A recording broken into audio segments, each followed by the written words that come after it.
السلام علیکم ورحمۃ اللہ وبرکاتہ۔ محترم ناظرین، میں ہوں آپ کا میزبان مفتی مزمل۔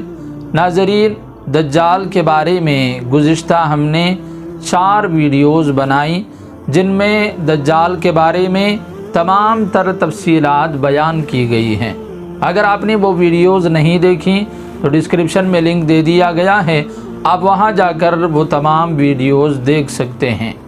آج کی ویڈیو میں ہم دجال سے ملاقات کے بارے میں ایک بہت ہی ایتھنٹک روایت اور ایک سچا واقعہ بیان کریں گے جو حضور صلی اللہ علیہ وسلم کے دور میں پیش آیا، اور ایک صحابی رضی اللہ تعالیٰ عنہ حضرت تمیم داری رضی اللہ تعالیٰ عنہ کی دجال سے ملاقات ہوئی۔ واقعہ یوں پیش آیا کہ حضرت فاطمہ بنت قیس رضی اللہ تعالیٰ عنہ فرماتی ہیں کہ ایک مرتبہ نماز کا اعلان ہوا، ہم سب مسجد میں جمع ہو گئے اور حضور صلی اللہ علیہ وسلم کے پیچھے نماز ادا کی۔ نماز کے بعد اللہ کے نبی صلی اللہ علیہ وسلم نے اعلان فرمایا کہ کوئی اپنی جگہ سے اٹھ کر نہ جائے، سب اپنی اپنی جگہوں پر بیٹھ جائے۔ پھر اللہ کے نبی صلی اللہ علیہ وسلم نے صحابہ سے مخاطب ہو کر فرمایا کہ میں نے تمہیں یہاں کیوں جمع کیا ہے؟ صحابہ نے کہا اللہ ورسولہ عالم، کہ اللہ اور اس کے رسول زیادہ بہتر جانتے ہیں۔ پھر اللہ کے نبی صلی اللہ علیہ وسلم نے فرمایا انی واللہ ما جمعتکم لرغبت او لرہبت، میں نے تمہیں کسی چیز کا شوق دلانے کے لیے یا پھر کسی چیز سے ڈرانے کے لیے جمع نہیں کیا، بلکہ میں نے ایک اہم بات بتانے کے لیے اور ایک اہم واقعہ سنانے کے لیے جمع کیا ہے، اور وہ واقعہ حضرت تمیم داری رضی اللہ تعالیٰ عنہ کے ساتھ پیش آیا۔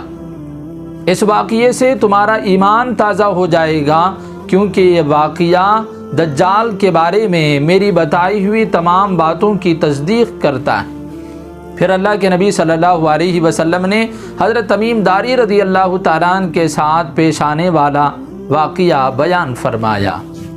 حضرت تمیم داری رضی اللہ تعالیٰ عنہ 30 افراد پر مشتمل ایک جماعت کے ساتھ سمندری سفر پر نکلے۔ سمندری جہاز میں سفر ہو رہا تھا کہ اچانک طوفان آ گیا، اور اس طوفان کی وجہ سے کئی دنوں تک کشتی ادھر سے ادھر بھٹکتی رہی، اور جب طوفان تھما تو انہیں ایک جزیرہ نظر آیا، ایک آئی لینڈ نظر آیا۔ حضرت تمیم داری رضی اللہ تعالیٰ عنہ اور ان کے تمام ساتھی چھوٹی چھوٹی کشتیوں کی مدد سے اس جزیرے پر پہنچے۔ جیسے ہی انہوں نے اس جزیرے پر قدم رکھا تو انہیں وہاں ایک عجیب و غریب مخلوق نظر آئی، ایک جانور نظر آیا جو لوگوں سے باتیں کرتا ہے، اور اس کے جسم پر بال ہی بال ہیں۔ اس کے جسم پر اتنے زیادہ بال تھے کہ ان بالوں کی وجہ سے اس کے جسم کا کوئی حصہ نظر نہیں آ رہا تھا۔ حضرت تمیم داری رضی اللہ تعالیٰ عنہ اور ان کے ساتھی بڑے حیران ہوئے اور اس سے پوچھا کہ تو کون ہے؟ وہ کہنے لگا کہ میں جساسہ ہوں، میں جاسوس ہوں۔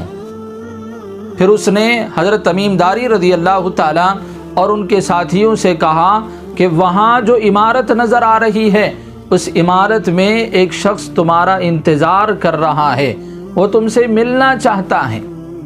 حضرت تمیم داری رضی اللہ تعالیٰ عنہ اور ان کے ساتھی بڑے حیران ہوئے کہ یہ خود ایک حیران کن مخلوق ہے، اور یہاں ایسے ویرانے میں ہم سے کون ملنا چاہتا ہے، اور اس عمارت میں ہم سے کون ملاقات کرنا چاہتا ہے۔ حضرت تمیم داری رضی اللہ تعالیٰ عنہ اور ان کے ساتھی اس طرف آگے بڑھے، اور جیسے ہی انہوں نے اس عمارت میں، اس گھر میں اپنا قدم رکھا تو وہاں انہوں نے دیکھا کہ ایک بھاری بھرکم جسم والا، ایک بڑے جسم والا، ایک ہٹا کٹا انسان زنجیروں میں جکڑا ہوا ہے۔ اس کے ہاتھوں میں زنجیریں ہیں، اس کے پیروں میں زنجیریں ہیں، اس کے گلے میں زنجیریں ہیں، وہ پورا کا پورا زنجیروں میں جکڑا ہوا ہے۔ حضرت تمیم داری رضی اللہ تعالیٰ عنہ نے اور ان کے ساتھیوں نے اس شخص سے پوچھا کہ تو کون ہے؟ وہ شخص کہنے لگا کہ میں کون ہوں یہ تو تمہیں تقریباً پتہ لگ ہی گیا ہوگا، لیکن تم بتاؤ کہ تم کون ہو؟ حضرت تمیم داری رضی اللہ تعالیٰ عنہ نے کہا کہ ہم محمد کے ماننے والے ہیں، سمندری سفر میں ہمارا جہاز طوفان کی نظر ہو گیا۔ اب جب طوفان تھما تو ہمیں ایک جزیرہ نظر آیا۔ ہم جزیرے پر پہنچے تو ایک عجیب و غریب مخلوق ہم نے دیکھی، تو اس جساسہ نے ہمیں یہاں پہنچایا ہے۔ تو حضرت تمیم داری رضی اللہ تعالیٰ عنہ سے اس موقع پر اس شخص نے 3 سوالات پوچھے، 3 مقامات کے بارے میں جانکاری لی۔ پہلی بات اس نے یہ پوچھی کہ کیا بیسان کے باغات میں کھجور اگتے ہیں؟ تو حضرت تمیم داری رضی اللہ تعالیٰ نے کہا کہ ہاں، بیسان جو شہر ہے وہاں کے باغات بڑے سرسبز و شاداب ہیں، وہاں کھجور اگتے ہیں۔ تو شخص نے کہا بہت جلد وہ وقت آئے گا کہ بیسان شہر کے کھجور کے باغات سوکھ جائیں گے اور وہاں کھجور کی پیداوار ختم ہو جائے گی۔ اور دوسری بات اس نے یہ پوچھی کہ بحیرہ طبریہ کی جو جھیل ہے، جو نہر ہے، اس کے بارے میں مجھے کچھ بتاؤ۔ تو حضرت تمیم داری رضی اللہ تعالیٰ نے کہا کہ بحیرہ طبریہ جو نہر ہے وہ آج بھی بہت بڑی ہے، اس کا پانی بہت کثیر ہے، بہت سارے لوگ اس سے فائدہ اٹھا رہے ہیں۔ تو اس شخص نے کہا کہ ایک وقت وہ بہت جلد آئے گا کہ جب بحیرہ طبریہ کا سارا پانی خشک ہو جائے گا، یہ نہر سوکھ جائے گی۔ اور تیسری بات اس نے یہ پوچھی کہ مجھے زغر کے بارے میں بتاؤ، کیا لوگ اس چشمے سے اپنے کھیتوں کو سیراب کرتے ہیں؟ حضرت تمیم داری رضی اللہ تعالیٰ نے کہا کہ ہاں، اس کا بھی پانی بہت زیادہ ہے اور لوگ اسی چشمے کے پانی سے اپنے کھیتوں کو سیراب کرتے ہیں۔